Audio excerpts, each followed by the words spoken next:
Make the ground shake.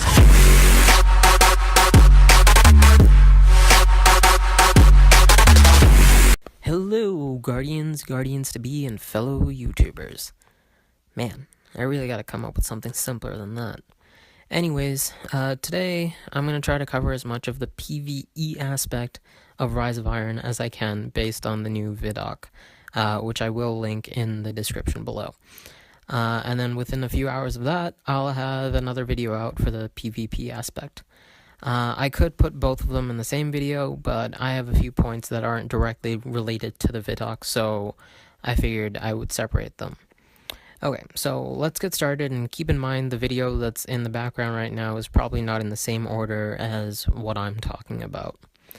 Anyways, as we have discussed in the last video, we'll have to fight our way through our new social space, drive the Fallen out, and that's how we create that new social space. So we have a bunch of new info. Well, not really, but there is some new gameplay from the raid. So basically, we will start on the inside of the wall, and I'm taking a wild shot here, but I think this is the bit that we see from the first cutscene in the Rise of Iron trailer. Anyways, so we start on the inside of the wall where we normally used to be, like the Cosmodrome area. And then we go into the wall, if you will.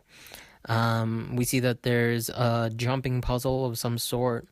Well, it's not really a puzzle per se. We don't know if it's a puzzle. It's a platforming section. Then, after that, we end up on top of the wall, where we will encounter our beloved Death Zamboni. So what Bungie basically wanted to do for this raid that was different from the last few is a sort of refreshing view of the outside instead of being in a claustrophobic setting. So we go from inside to outside and then back inside for what I can only assume would be the final boss fight. As most of you know, the last raid, King's Fall, was extremely fun, but also very time-consuming, to the point where many people's first run took upwards of 5 or 6 hours. I started around like 8 p.m., and I was up till like midnight or 1 in the morning to finish Oryx. So, I mean, once people started to get the hang of it, though, that number dropped down to 1 or 2 hours for most people. It's a relatively quick run now.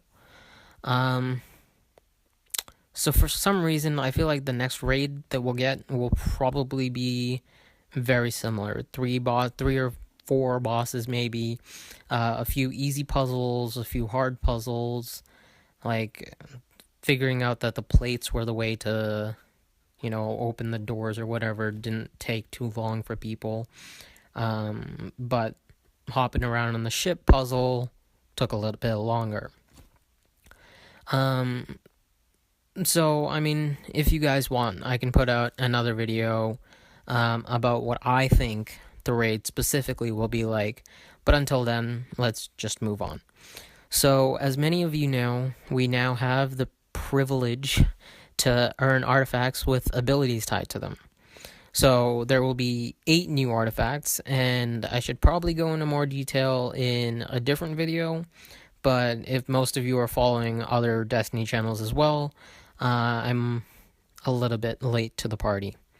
I might as well throw another video up, but I'll see if I can summarize most of it here.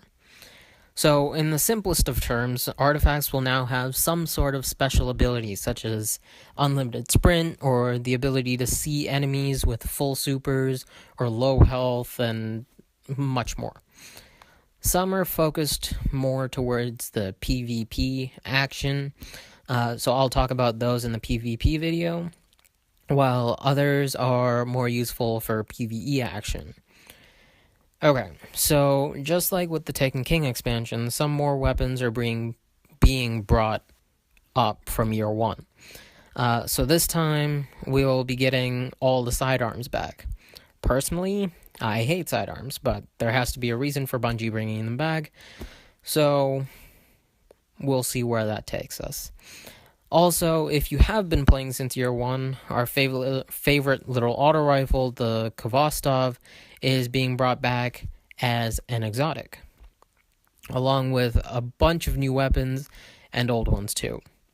Now, however, every weapon has what are known as ornaments. Well, I shouldn't say every weapon, because now even the armor pieces have them. So all the weapons and armor pieces have ornaments. So basically think of them as like a glorified chroma.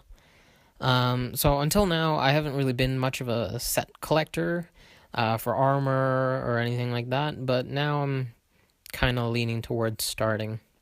Because there's going to be a really cool raid set, there's going to be an Iron Banner set, as expected. The expansion is named after Iron Banner stuff. There's going to be a Trials of Osiris set, there's going to be armor pieces at Archon's Forge.